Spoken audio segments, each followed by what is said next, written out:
जय श्री कृष्णा दोस्तों, मेरे चैनल पे आप सभी का स्वागत है। आज बात करेंगे माता सीता और तिनके के बीच क्या संबंध था। रामायण काल में जब रावण माता सीता के पास जाता था तो माता सीता जमीन से एक तिनका उठा लेती थी और उस तिनको से लकीर बना देती थी और रावण यह देख डर जाता था और उस तिनके को पार नहीं करता था और वह माता सीता को नहीं छू पाता था, उन्हें स्पर्श नहीं करता था। तो ऐसा क्या रहस्य है, तो आइए जानते हैं। माता सीता और तिनके के बीच का रहस्य संबंध। रामायण में माता सीता और प्रभु श्री राम का जब विवाह हुआ तो माता सीता अयोध्या आई। उनका भव्य स्वागत हुआ और पूरे राज्य में खुशी की लहर दौड़ गई और सारे मगन थे।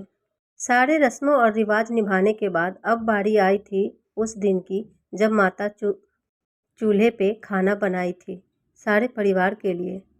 उस दिन उनका चूल्हा पूजन था और उन्हें उस दिन कुछ मीठा बनाना था, तो माता सीता ने उस दिन खीर बनाया। माता सीता ने बड़े भाव से जब खीर बनाया और सबके लिए परोसा, सबने खाया। अब बारी थी दशरथ जी की। जब कटोरी में खीर रखकर माता सीता दशरथ जी की तरफ बढ़ रही थी, तभी उनकी नज़र कटोरी में पड़े खीर पे गई, जिसमें एक छोटा सा तिनका कहीं से आ गिरा था। माता सीता ने क्रोधी नज़र से गुस्से में उस तिनके की तरफ देखने लग गई। तिनका वहीं जल के भस्म हो गया और खीर से गायब हो गया।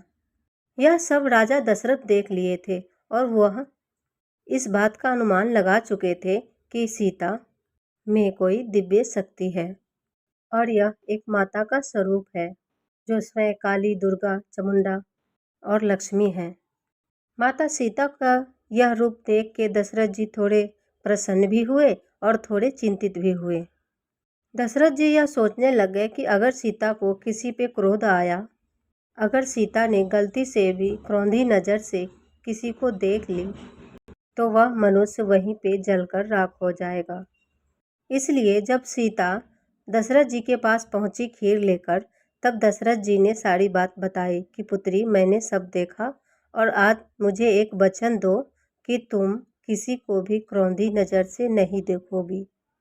सीता ने वचन दिया अपने ससुर को, दशरथ जी को, और कहा ऐसा ही होगा। तो तिनके और सीता का रहस्य एक तो ये है और एक और रहस्य है जो कि रावण से जुड़ा हुआ है। जब राम माता सीता को वन से हर कर ले गया था तो उसने अपने अशोक वाटिका में माता सीता को रखा था। रावण जब भी माता सीता के पास जाता और उन्हें छूने की कोशिश करता था तो माता सीता वहां जमीन से एक तिनका उठाकर वहां पे अपने सामने डाल देती थी, जिससे कि रावण माता सीता को उस तिनके को लांघकर नहीं छू पाता था और वह पीछे हो जाता था। ये थी तिनके की शक्ति। और यह तिनके की शक्ति ऐसा क्यों था, जानिए।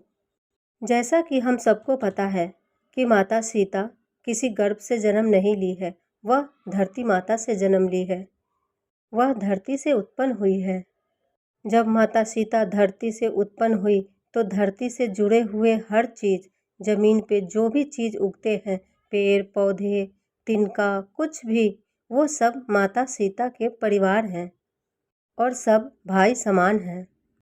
तो इस हिसाब से माता सीता और तिनके के बीच में यह संबंध है कि तिनका माता सीता का भाई है और एक भाई का हमेशा कर्तव्य होता है कि अपनी बहन की रक्षा करे। रावण जब भी आगे बढ़ता, इस चीज़ को देख के वह घबरा जाता था, उसे यह सब ज्ञात हो जाता था क्योंकि रावण विद्वान था, वेदों में, पुराणों में, संस्कृत में वह ज्ञानी था। उसे इन सब चीज़ों का एहसास था, उसे आभास था कि तिनका माता सीता का कौन है। और माता सीता एक पवित्र पतिव्रता स्त्री थी जो अपने पति के सिवा किसी और की तरफ देखती नहीं थी। पतिव्रता स्त्री होने के चलते ही माता सीता को रावण छू भी नहीं सकता था। रावण भली भांति जानता था कि वह किसी के साथ युद्ध में तो जीत सकता है, लेकिन एक पतिव्रता स्त्री से नहीं जीत सकता। इसलिए रावण वह छोटे से तिनके से ही घबरा जाता था, डर जाता था और उस तिनके को जैसे ही सीता आगे रखती थी, रावण पीछे हट जाता था। तो आशा करती हूँ दोस्तों आपको ये कथा अच्छी लगी होगी। माता सीता और तिनके के बीच का संबंध आपको पता लगा होगा। तो आज के लिए इतना ही। धन्यवाद।